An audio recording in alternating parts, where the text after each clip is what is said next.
Captain Jake Morrison was having his morning coffee when the universe changed forever.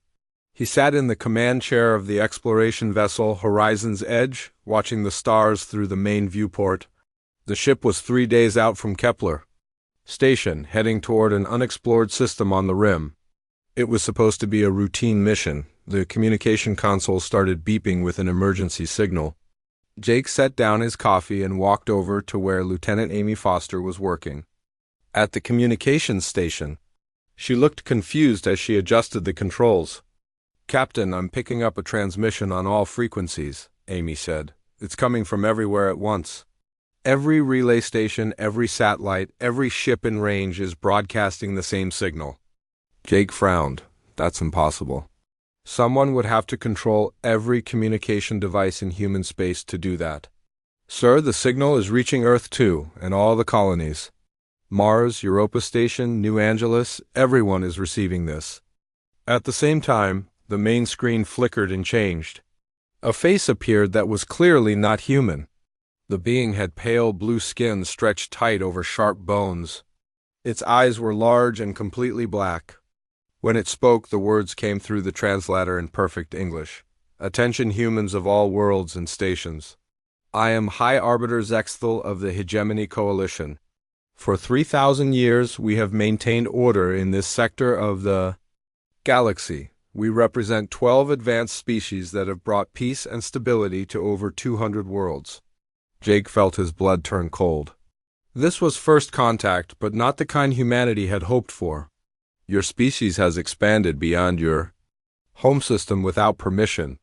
You have established colonies and trade routes without acknowledging our authority. This cannot continue. You will submit to hegemony rule within 30 standard days from the time you receive this message." The alien's voice never changed tone. It spoke like someone reading a grocery list. "These are the terms of your submission. All human military vessels will surrender to hegemony forces immediately. You will disarm all planetary defense systems. Hegemony administrators will be placed in charge of all human governments. All human colonies will provide 20% of their population aged 5 to 15 years for cultural integration programs. These individuals will be relocated to hegemony worlds for proper education and training." Amy grabbed Jake's arm. Her face had gone white. "They want our children," she whispered. "Failure to comply will result in the complete elimination of your species," the alien continued. "We have never failed to bring order to a system. We do not expect to fail now. You have 30 days to begin the submission process. Use this time wisely." The transmission ended. The screen went black. The bridge of the Horizon's Edge was completely silent. Jake walked back to his chair slowly. His hands were shaking slightly as he activated the ship's internal communication system. "All hands, this is the captain. Report to your emergency stations immediately. We are now under threat of attack." Within minutes, Jake was in contact with Earth Command. Admiral Ben Carter's face appeared on the screen, and Jake could see the stress in the older man's eyes. "Jake, thank God you're safe out there. How many ships do you have in your area?" "Just the Horizon's Edge, sir." "We're a lone exploration vessel?" "Admiral, what's the situation back home?" "Complete chaos. Every government on Earth is in emergency session. The colonies are demanding answers we don't have. We've never seen technology that could reach every human settlement simultaneously like that.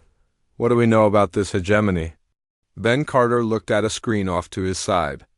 "Our xenobiology teams are working on the data from the transmission. Dr. Susan Morris thinks they've been watching us for years.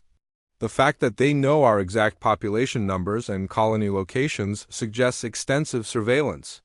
Jake thought about the alien's words. "Admiral, they talked about other species, 200 worlds under their control. That's what scares me most, Jake. If they control that many worlds, their military capability must be enormous. We've got maybe 300 combat-capable ships in all of human space. They probably have thousands." The communication was interrupted by another voice. "Admiral Carter, this is Governor Lisa Hayes on Mars. We need to talk about evacuation procedures." Jake could hear the fear in her voice even through the static. Lisa Hayes was known for being tough and practical. If she was talking about evacuation, things were worse than he thought. Governor Hayes, we're not evacuating anyone. Yet, Admiral Carter said firmly. We have 30 days to figure out our response. Our response? Admiral, did you hear what they said about children? They want to take 20% of our kids. That's millions of children across all human worlds. Jake closed his eyes. He thought about his sister back on Earth and her 2 young sons.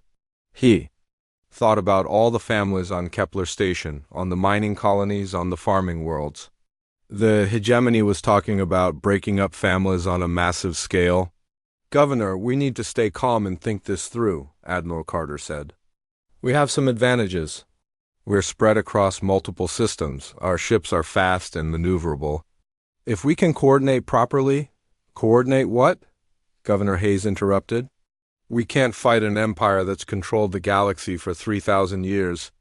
We need to start evacuation procedures for essential personnel and children. No, the voice came from somewhere off-screen in Admiral Carter's communication center. Jake recognized it as President Richard Stone. No evacuations, no hiding. Number. Running away, President Stone stepped into view of the camera. His face was set in hard lines. I've been listening to reports from across human space for the last 2 hours. Every colony, every station, every ship received that message. And you know what I'm hearing back? I'm hearing that nobody wants to run. Jake leaned forward. Mr. President? Captain Morrison, good to see you're safe. I want you to know that. In the last hour, I've received calls from colony administrators, ship captains, mining supervisors, farming communities, research stations, and trading posts. Not one of them has asked about surrender. They're all asking the same question. How? Do we fight back? Admiral Carter looked surprised. Sir, the odds against us are overwhelming. Maybe they are. But I keep thinking about something that Alien said. He mentioned other species that submitted. 200 worlds under their control. Every single one of those species gave up when faced with these same threats. President Stone paused and looked directly at the camera. But they've never met humans before. They don't understand what they're dealing with. They think because we're new to space, because our technology is less advanced, we'll just roll over like everyone else did. Jake felt something stirring in his chest. It wasn't fear anymore, it was anger. They want our children, President Stone continued. They want to take human kids from their families and raise them as aliens. They want to destroy everything we've built. Everything our grandparents and great-grandparents dreamed about when they first looked up at the stars. The president's voice got stronger. We have 30 days to give them our answer. I know what that answer is going to be. We're going to tell them no, Governor Hayes spoke up from Mars. Mr. President, with respect, saying no might mean the extinction of our species. Maybe it will. But I'd rather we go extinct fighting for our children than live as slaves watching our kids disappear into alien schools. At least our kids will know we tried. Jake stood up from his chair. Mr. President, the horizon's edge is at your disposal. What are your orders? President Stone smiled for the first time since the conversation began. Get back to Kepler Station, Captain. We're going to need every ship we have. Admiral Carter, start contacting every human vessel you can reach. Tell them to return to the nearest major base. We have a war to prepare for. The transmission ended. Jake looked around his bridge at his crew. Amy Foster was still pale, but her jaw was set with determination. The other officers were checking their stations and preparing for combat operations. Amy, how long to reach Kepler Station at maximum speed? 18 hours, sir. Do it, and start broadcasting on all frequencies. Any human ships in this area, tell them to rendezvous with us. We're going home to fight. As the horizon's edge changed course and accelerated toward human space, Jake Morrison looked out at the stars one more time. Somewhere out there, an alien? Empire was preparing to destroy everything he cared about, but they had made one crucial mistake. They had threatened human children. And as President Stone had said, they had never met humans before. They were about to learn what that meant. Commander Tony Walsh was loading cargo containers onto his merchant ship when the message from Earth Command reached every vessel in human space. He stopped what he was doing and listened to the broadcast 3 times before he truly understood. What he was hearing, the government was asking for volunteers. They needed every ship, every person, every resource humanity could gather. The alien empire called the hegemony was coming, and Earth's leaders were preparing to fight back. Tony walked to his ship's communication center and started recording a message. He had been a colony defense pilot for 10 years before becoming a merchant captain. He knew what war looked like, and he knew what happened to civilizations that lost. "This is Commander Tony Walsh aboard the cargo vessel Free Trader," he began. "I'm broadcasting this message to every human ship, station, and colony. By now you've all heard about the hegemony ultimatum. You know they want us to surrender our children." Tony paused and looked at a photo on his desk. It showed his daughter, Katie, and his son Ryan, both living with their mother on Europa Station. Katie was 8 years old, Ryan was 10. According to the hegemony's demands, both of his children would be taken away for their so-called cultural integration programs. "I want everyone to understand something," Tony continued. "These aliens have done this before. They've conquered over 200 worlds. Every single species they encountered gave up when faced with their ultimatum. Every single one-handed over their children to avoid extinction." Tony's voice got harder. "But they've made one critical mistake. They think we're like all the others. They think we'll choose survival over freedom. They think we'll sacrifice our kids to save ourselves." He stood up and activated the ship's main transmitter, boosting the signal strength to maximum power. His message would reach every corner of human space. "They don't understand us at all. We're not like the other species they conquered. When someone threatens our children, we don't negotiate. We don't surrender. We fight, and we keep fighting, until either we win or there's nothing left of us to fight with." Tony's message spread through the communication networks faster than anyone expected. Within hours, responses started coming back from across human space. Ship captains, colony administrators, mining supervisors, farming communities, research stations, and trading posts all sent the same basic message: they were ready to fight on Mars. Governor Lisa Hayes called an emergency meeting of all department heads. The Red Planet's population was over 12 million people, including nearly 2 million children under 15. According to the hegemony's demands, 400,000 of those children would be taken away. "We're not going to let that happen," Lisa told her assembled staff. "I don't care if we have to move every child on Mars to underground shelters. I don't care if we have to turn this entire planet into a fortress. We protect our own." Dr. Susan Morris, the head of Mars Colonial Research, stood up during the meeting.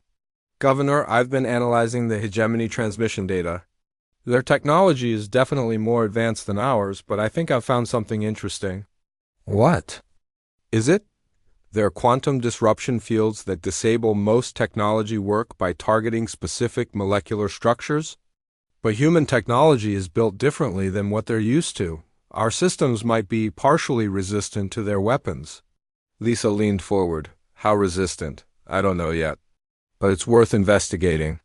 If we can modify our defensive systems and weapons to take advantage of this, we might have a chance." While Dr. Morris worked on technology solutions, other preparations were happening across human space.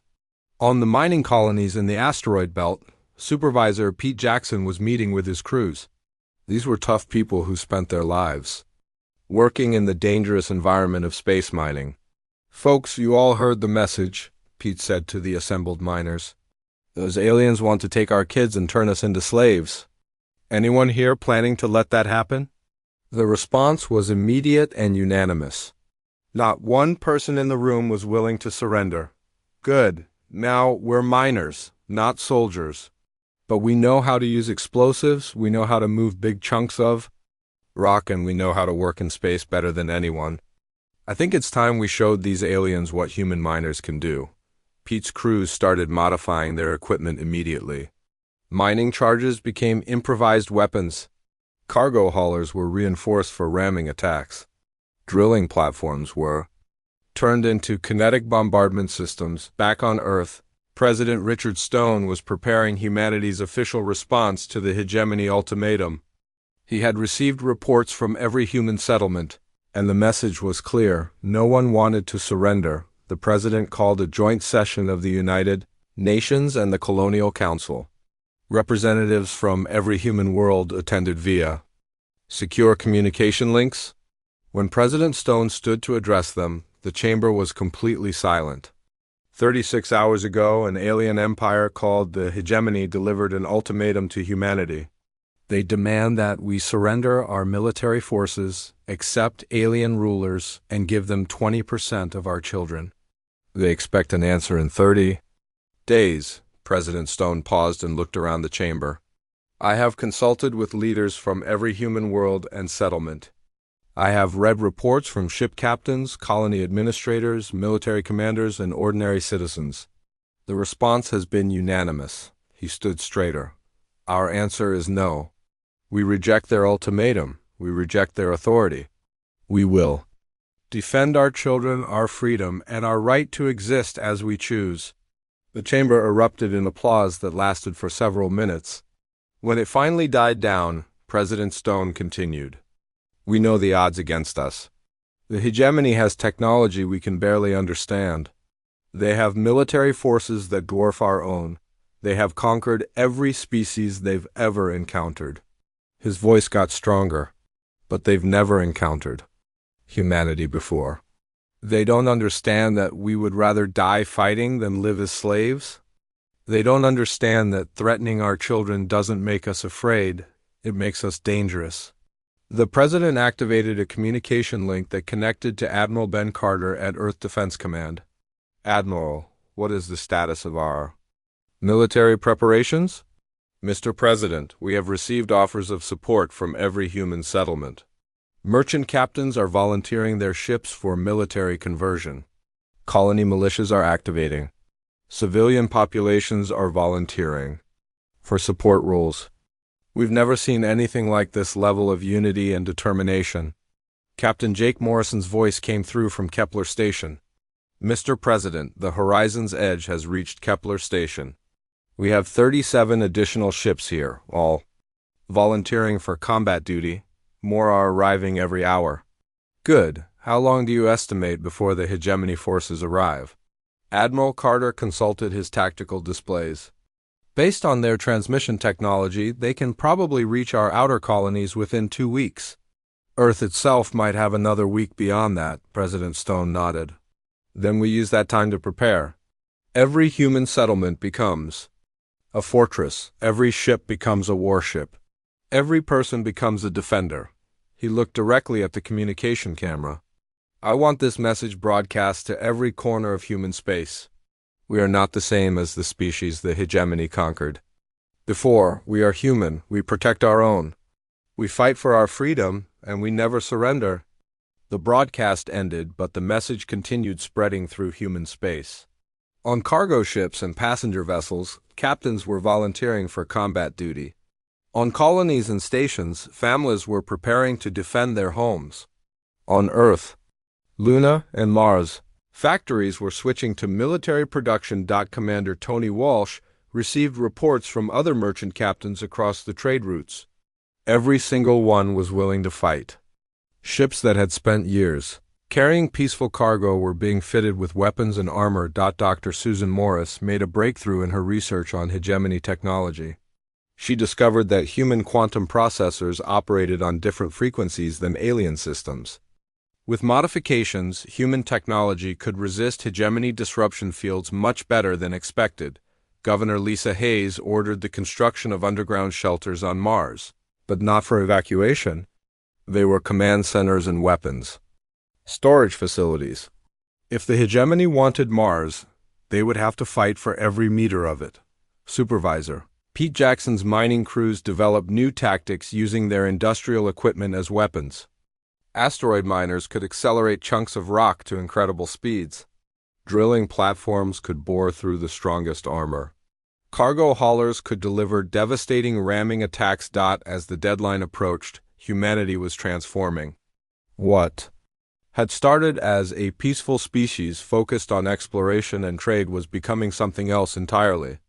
The threat to their children had awakened something deep and dangerous in human nature. High Arbiter Zexthel received reports about human preparations with growing confusion. In 3,000 years, no species had responded to the hegemony ultimatum with anything other than either immediate surrender or desperate, last-minute negotiations, but humans were actually preparing for war. They were modifying civilian equipment for combat.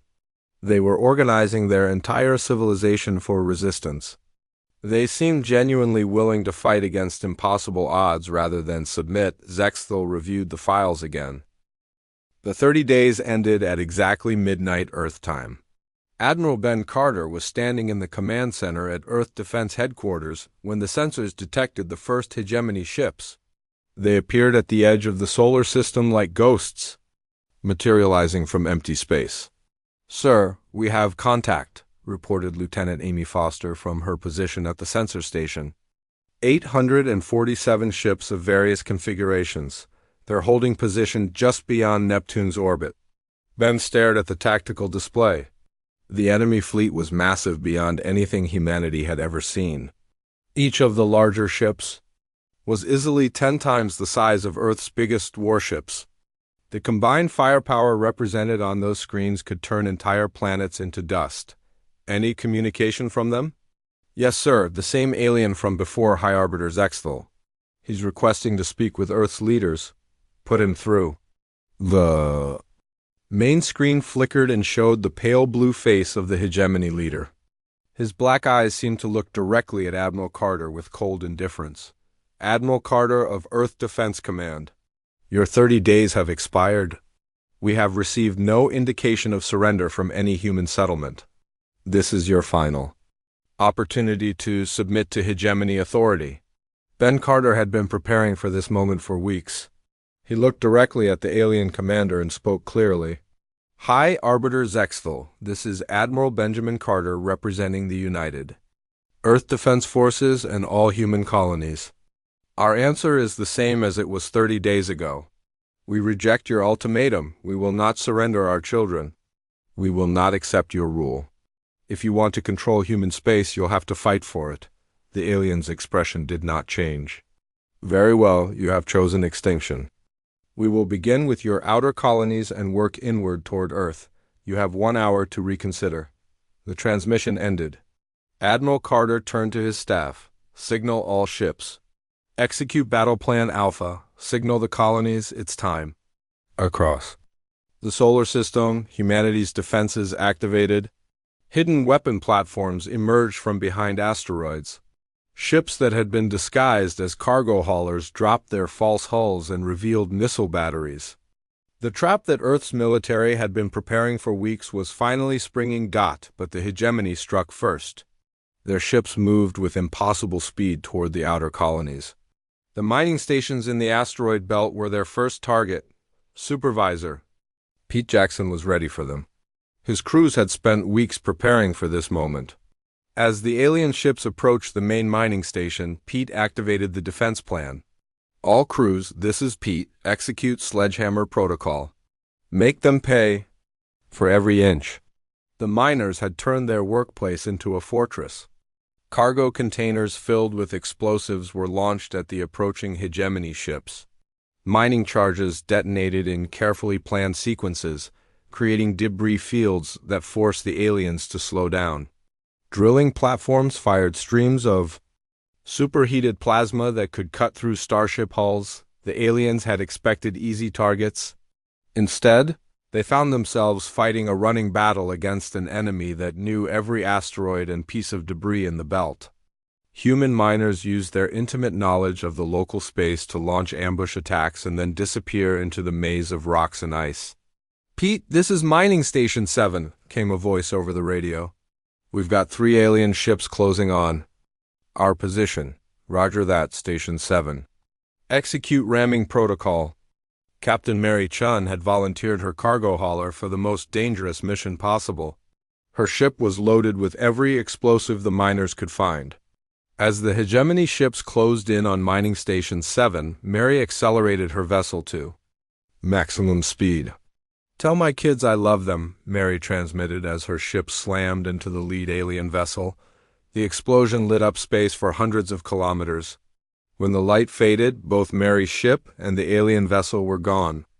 The other two hegemony ships pulled back, suddenly cautious about approaching human positions. At Mars, Governor Lisa Hayes watched the battle reports coming in from the asteroid belt. The miners were holding their own, but they couldn't hold forever. Soon the aliens would reach Mars itself. Dr. Morris, are your defensive modifications ready?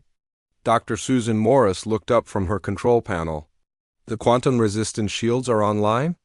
Our weapons have been modified to use the new frequency targeting. We're as ready as we'll ever be. Good, because here they come. The hegemony fleet? Approaching Mars was smaller than the main force, but still overwhelming by human standards. 43 ships of various sizes, all bristling with weapons that could level cities, but Mars had been turned into a fortress. Underground weapon bunkers. Open fire as soon as the aliens came within range. The modified human weapons proved more effective than anyone had hoped. Dr. Morris's quantum-resistant technology allowed human systems to function even when hit by hegemony disruption fields. Governor, their weapons aren't shutting down our systems like they expected, Dr. Morris reported excitedly. Our modifications are working. We can fight them. The battle for Mars became a grinding contest. The aliens had superior firepower, but human defenders were dug in deep and fighting desperately. Every underground bunker had to be taken by force. Every surface installation was defended to the last person. Meanwhile, at Kepler Station, Captain Jake Morrison was leading a squadron of converted exploration ships in hit-and-run attacks against hegemony supply lines. The aliens had spread their forces across multiple targets, which gave the faster human ships opportunities to strike and escape. Target their rear formations, Jake ordered his squadron. Hit their supply ships and run. Make them chase us into the asteroid fields. The human ships were smaller and faster than anything the hegemony had faced before. They would appear suddenly, launch their attacks, and disappear before the aliens could respond effectively. It was a new kind of warfare for the hegemony, and they were struggling to adapt. On Earth, President Richard Stone received reports from all the battle zones. The news was mixed. Humanity was fighting better than anyone had expected, but they were still heavily outnumbered. Mr. President, Admiral Carter reported, we're holding them at Mars and the asteroid belt, but we're taking heavy losses. The miners have lost 6 stations. Mars has lost 12 defensive bunkers. At this rate, we can hold for maybe another week. What about our special project? Commander Walsh is in position. Operation Lighthouse is ready to execute on your order. President. Stone thought about the risks. Operation Lighthouse was humanity's most desperate gambit. If it failed, Earth would be completely defenseless. Execute Operation Lighthouse. It's time to show them what humans can really do. Commander Tony Walsh had been waiting for this moment. His merchant ship had been modified with the most powerful transmitter humanity could build. But this wasn't for communication. It was for something much more dangerous. Tony's ship approached the main hegemony fleet from an unexpected direction. The aliens barely noticed one small human vessel among all the chaos of battle. That was exactly what Tony was counting on. This is Commander Tony Walsh to all human forces, he transmitted. Operation Lighthouse is now active. All ships, all stations, all colonies, show them who we are. Tony activated the special transmitter. Instead of sending a message, it sent a virus, a computer virus designed by Earth's best programmers specifically to target hegemony systems. The virus spread through the alien fleet's communication networks in seconds. Suddenly, every hegemony ship found their systems under attack from within. Their own communication networks were broadcasting human defiance directly into their command centers.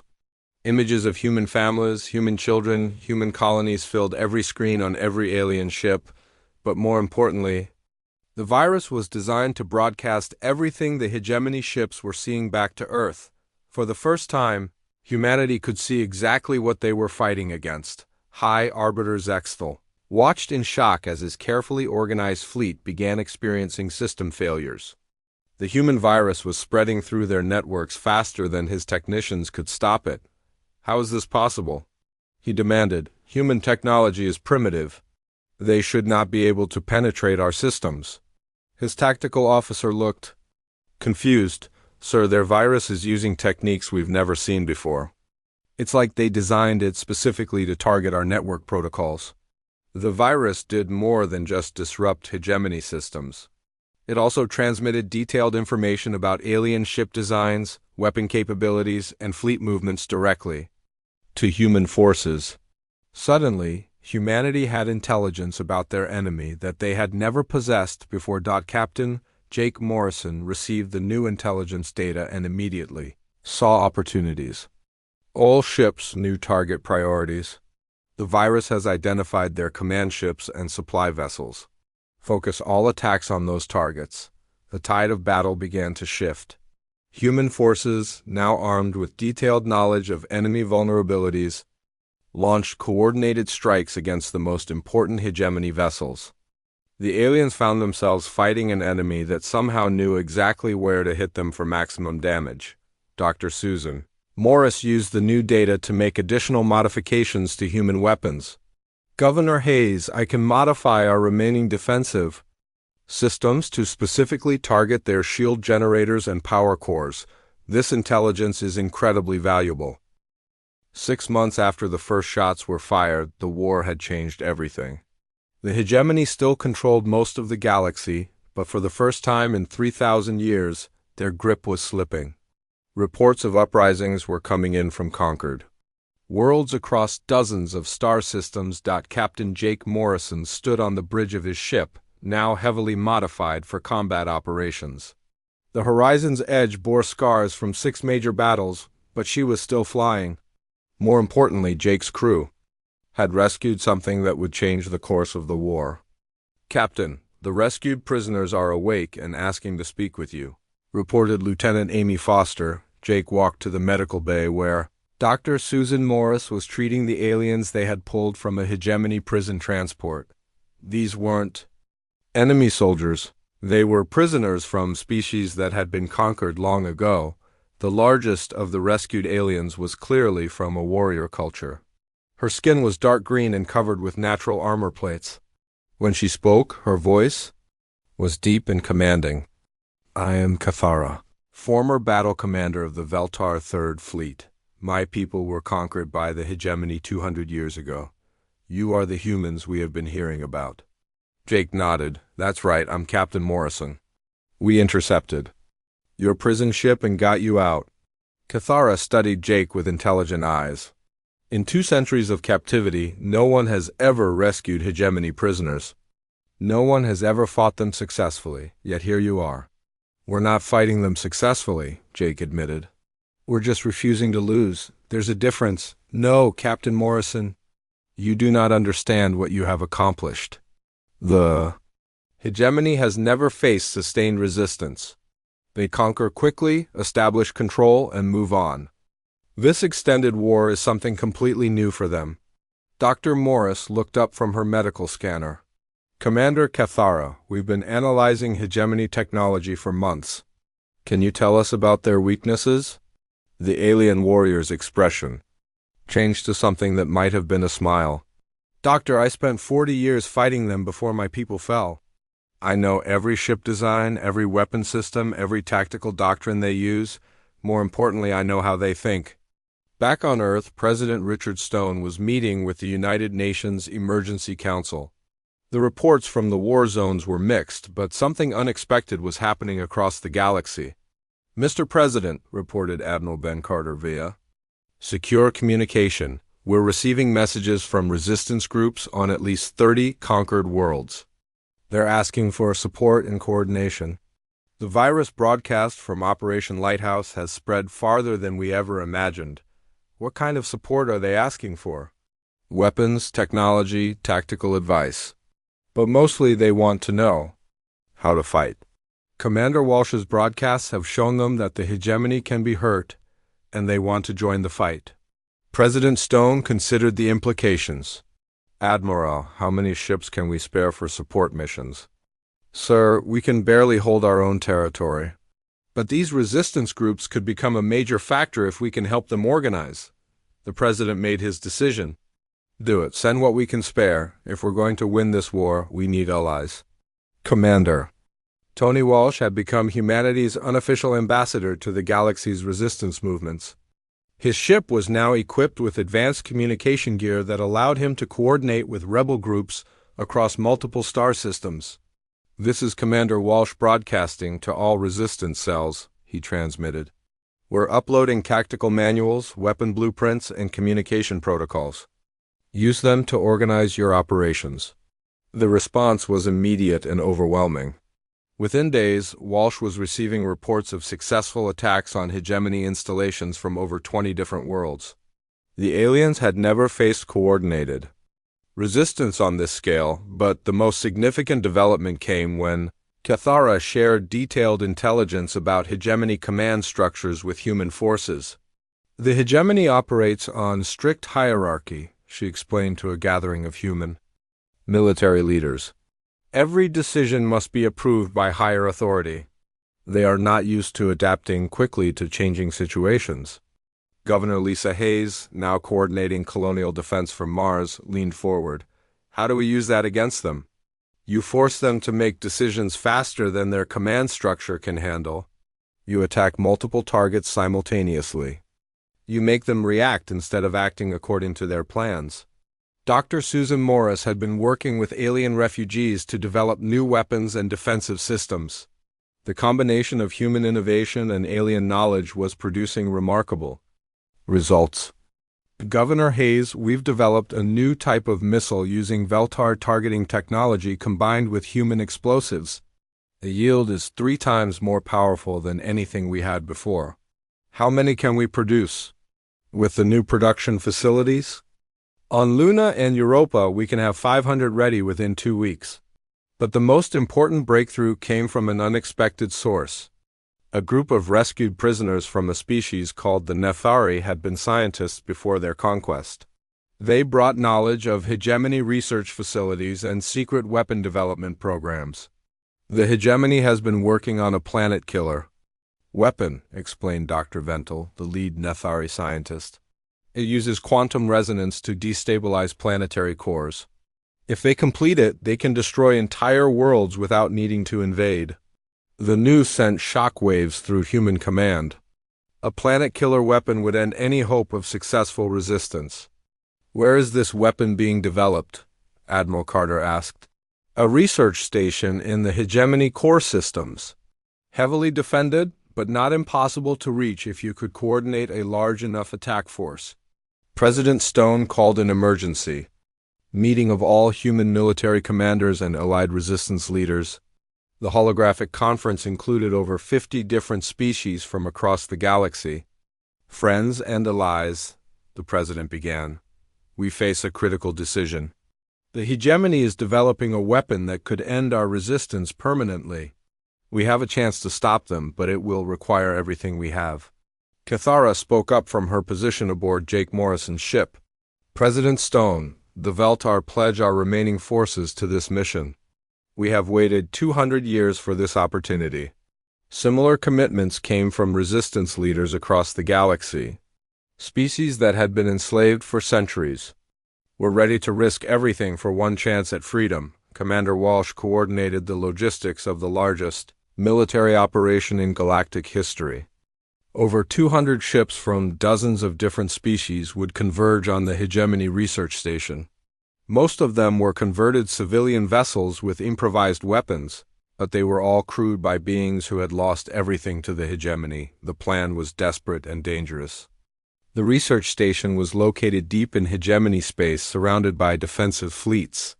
Even if the attack succeeded, most of the ships involved would probably not survive the return journey. Captain Jake Morrison volunteered to lead one of the assault groups. His experience fighting the hegemony and his crew's expertise with their modified systems made the Horizon's Edge one of the most effective ships in the resistance fleet. Jake, you don't have to do this, Admiral Carter told him during the final briefing. We can find someone else to lead the attack. No, sir, this is what we've been fighting for. A chance to hit them where it really hurts. My crew and I are ready. Dr. Susan Morris had developed special weapons specifically for the mission. The new quantum disruptors should be able to penetrate their research station's shields. But you'll need to get close enough to deploy them manually. As the combined resistance fleet prepared for departure, High Arbiter Zexthel was dealing with problems he had never faced before. Uprisings were spreading across the hegemony faster than they could be suppressed. Entire systems were declaring independence. His carefully maintained order was crumbling. High Arbiter, reported his tactical officer. We have confirmed that. Multiple resistance fleets are moving toward our core systems.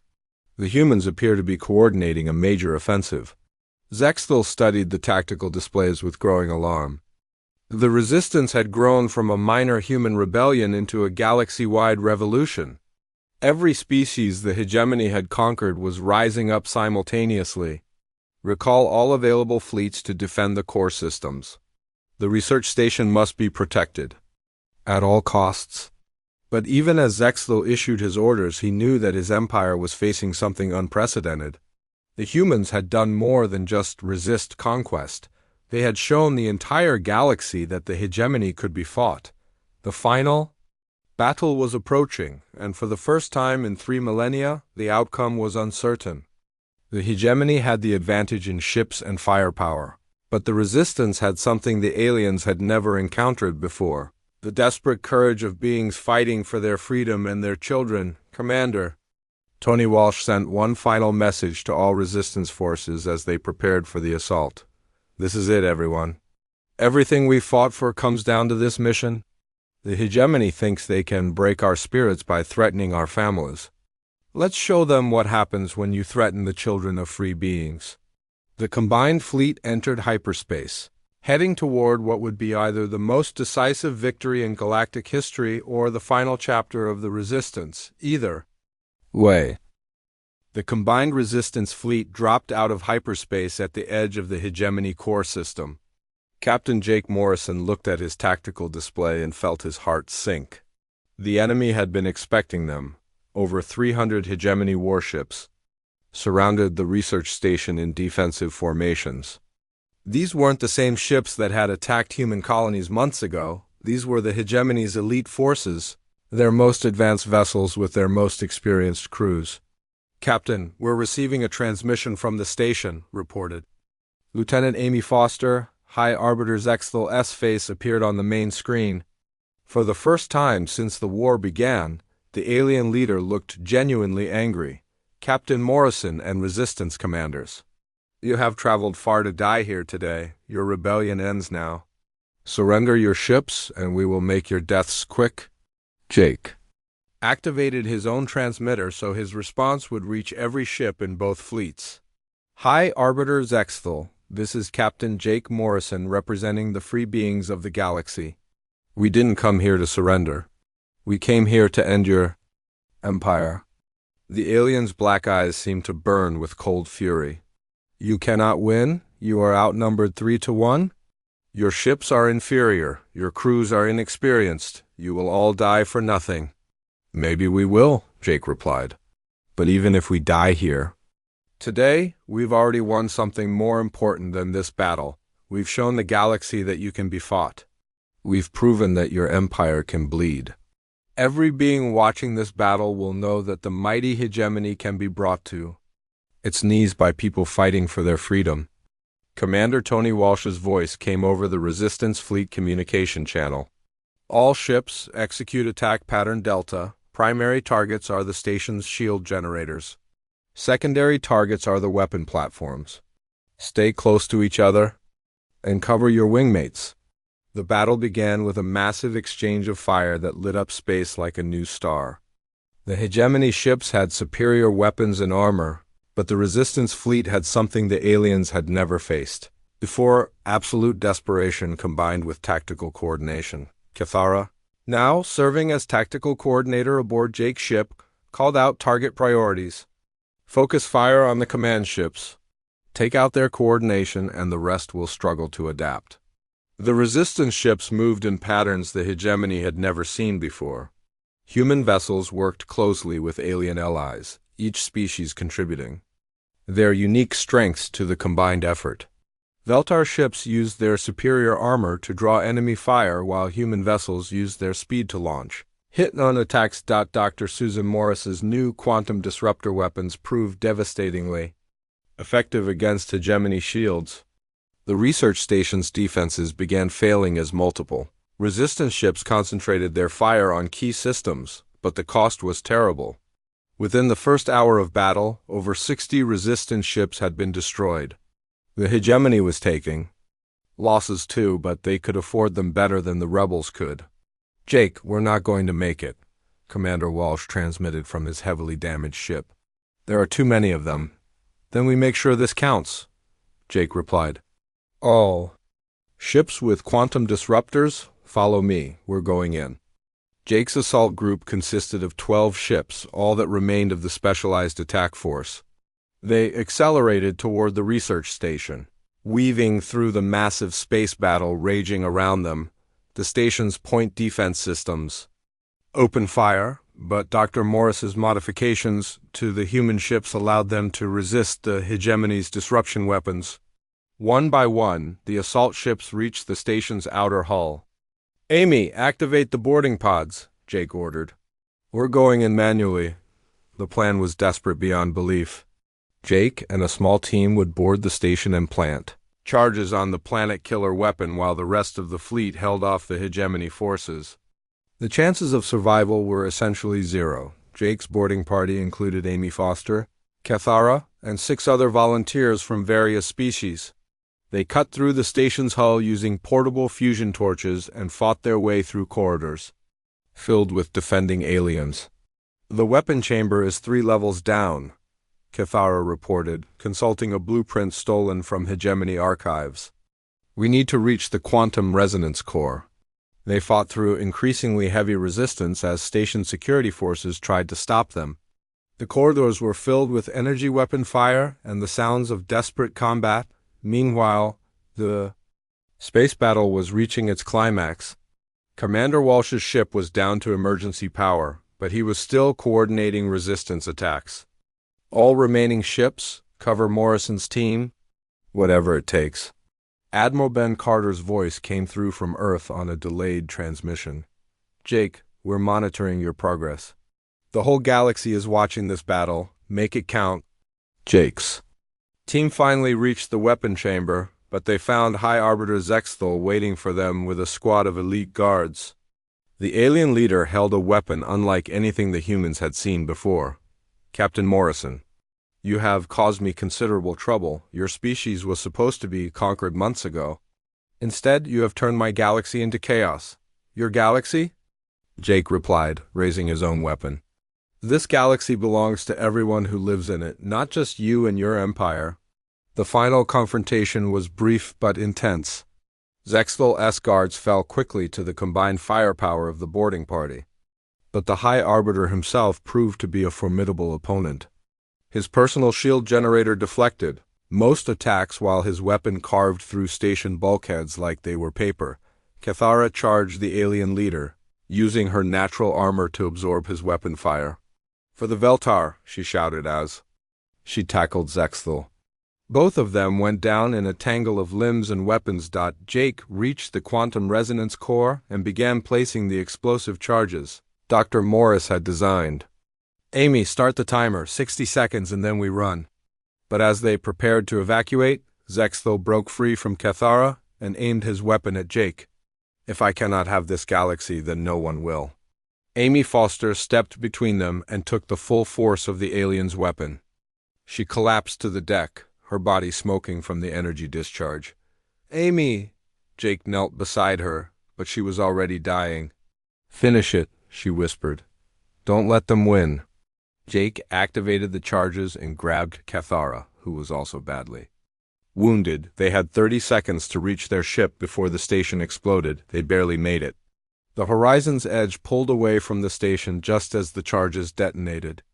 The explosion destroyed not only the planet-killer weapon, but also the research data needed to build another one, But more importantly, the destruction of the research station broke something fundamental in the hegemony command structure. Without their ultimate weapon and with their most secure facility destroyed, panic spread through the alien empire. Reports came in from across the galaxy of hegemony forces surrendering or retreating. The site of their most powerful installation being destroyed by a desperate resistance attack shattered the myth of hegemony invincibility. High Arbiter Zexel was found dead in the wreckage of his command center. With him died the last hope of maintaining the old order. Commander Tony Walsh, his ship barely functional, broadcast a message to the entire galaxy. This is Commander Walsh to all free beings. The research station is destroyed. The planet killer. Weapon is gone. The hegemony is broken. The response was immediate and overwhelming. Uprisings erupted on every conquered world. Hegemony fleets found themselves fighting defensive actions across hundreds of star systems. The empire that had ruled for 3 millennia collapsed in a matter of weeks. President Richard Stone received the final report 6 months later. The hegemony had officially surrendered and the Galactic Liberation Council had been established. To help coordinate the new free worlds. Dr. Susan Morris, now leading the Council's technology sharing program, was working with scientists from dozens of species to rebuild what the hegemony had destroyed. Former supervisor Pete Jackson was coordinating reconstruction efforts on devastated worlds. Governor Lisa Hayes had been elected as the first president of the new Mars Colonial Republic, one of dozens of newly independent human territories. Captain Jake Morrison stood on the bridge of a new ship, watching construction crews build the first joint human-alien space station. Cathara, recovered from her wounds, served as his first officer. "Do you think it will last?" Cathara asked, watching ships from dozens of different species working together. "I don't know," Jake admitted. "But I know this, no one will ever again be able to threaten our children and expect us to just surrender."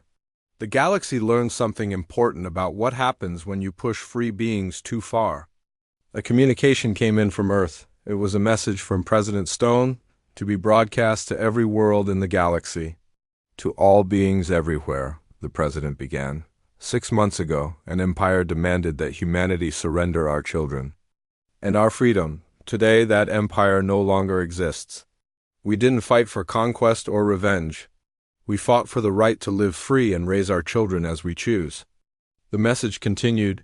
The Galactic Liberation Council extends an invitation to any species, any world, any being that values freedom and cooperation.